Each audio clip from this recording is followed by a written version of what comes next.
wabarakatuh. Alhamdulillah, salatu wassalamu ala rasulillah. Anak-anakku kelas 6 SD PL Madinah dimanapun kalian berada, bagaimana kabar kalian hari ini? Mudah-mudahan kalian dalam kondisi sehat walafiat dan siap untuk mengikuti pembelajaran. Berjumpa lagi di pembelajaran tematik untuk kelas 6, tema 4, subtema 2, pembelajaran yang pertama dengan subtema globalisasi dan manfaatnya. Untuk hari ini insyaallah kita akan mempelajari muatan pelajaran bahasa Indonesia IPA maupun IPS. Masih ingatkah kalian bagaimana menemukan informasi penting dari sebuah bacaan?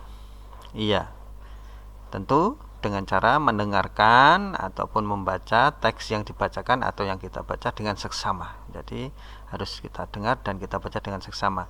Kemudian mencatat informasi penting yang didengar atau yang dibaca, mengembangkan informasi tersebut menjadi kalimat, dan yang terakhir merangkai kalimat menjadi sebuah paragraf. Berikut ada sebuah teks eksplanasi ya. Silahkan kita baca bersama-sama yuk. Pengaruh globalisasi dalam masyarakat.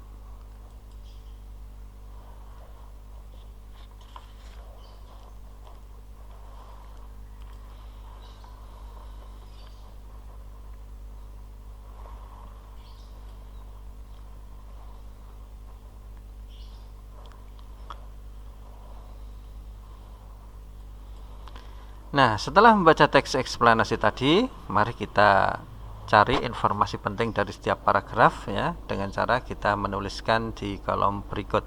Tentu kalian masih ingat kan struktur teks eksplanasi? Ya, di sana ada pernyataan umum, deret penjelas maupun simpulan. Kita menuju ke kerjasama negara-negara anggota ASEAN ya, atau Association Southeast Asian Nation.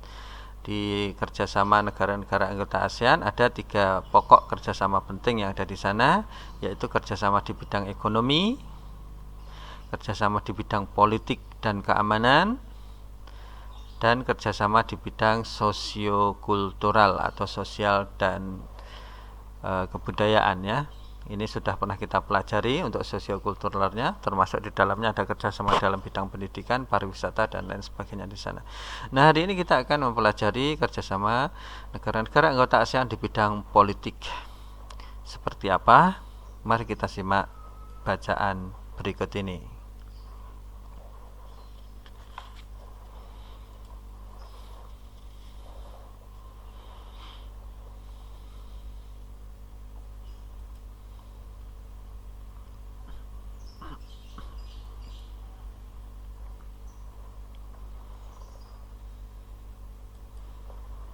Itu tadi kerjasama negara anggota ASEAN di bidang politik. Setelah membaca teks, silahkan dijawab pertanyaan berikut di buku tulis kalian. Selamat mengerjakan. Kita tinggalkan ASEAN, kita menuju ke penggunaan energi yang ada di Indonesia. Nah, penggunaan energi yang ada di Indonesia ada yang bisa merusak lingkungan ataupun ada yang tidak ya.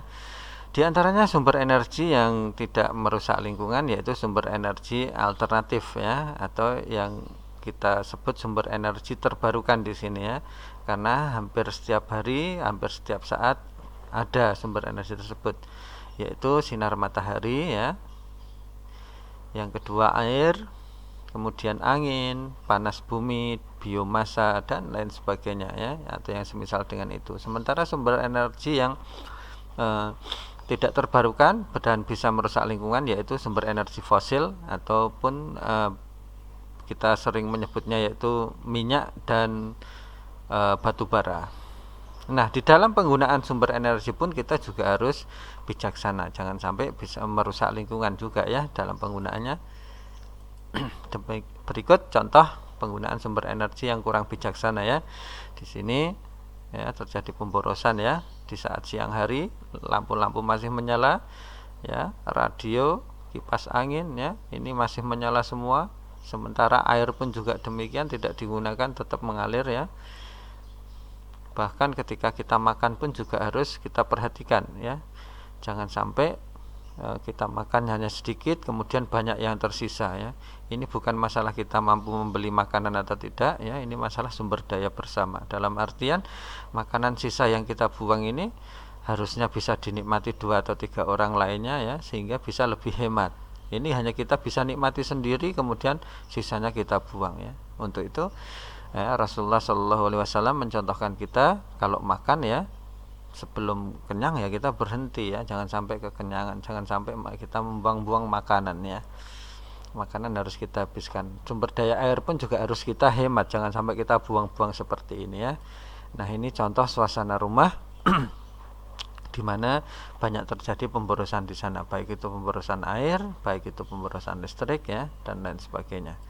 Untuk itu kalau di rumah kita masih menggunakan lampu-lampu pijar seperti ini ya, silahkan diganti lampunya supaya menjadi lampu hemat energi ini ya, supaya energi yang kita gunakan ini lebih hemat dan efisien. Baik, seperti apa berita-berita yang beredar ini? Ada satu berita tentang cara penghematan energi dan manfaat dampak apabila kita tidak menghemat energi. Silahkan dinikmati.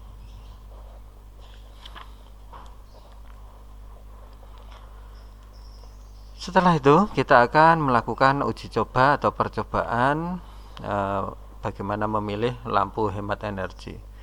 Ini alat dan bahannya ya. Kalau kita menggunakan lampu bohlam dan lampu LED 5 watt, kita tidak menggunakan batu baterai tapi menggunakan sumber listrik PLN. Hati-hati ketika kita akan praktek dengan sumber listrik PLN ya, perhatikan keselamatan dan harus didampingi orang tua.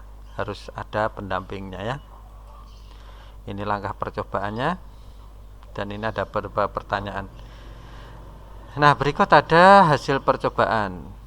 Ini menggunakan lampu senter ya, pakai batu baterai. Ini menggunakan lampu LED ya, pakai batu baterai juga. Yang ini menggunakan sumber listrik. Ini pakai lampu bohlamnya seperti ini cahayanya. Ini pakai lampu LED. Ini percobaan yang terakhir ketika kita pakai lampu bohlam warna kuning, terjadi panas di lampu. Ini ketika kita pakai lampu neon warna putih, tidak terlalu panas. Dan ini ketika kita memakai lampu LED warna cahaya putih dan lampu lebih terang. Sehingga bisa disimpulkan bahwa lampu yang paling terang yaitu lampu LED ya. Dan lampu LED ini lampu yang hemat energi, karena dengan daya atau watt yang sama, lampu LED mampu menyala lebih terang.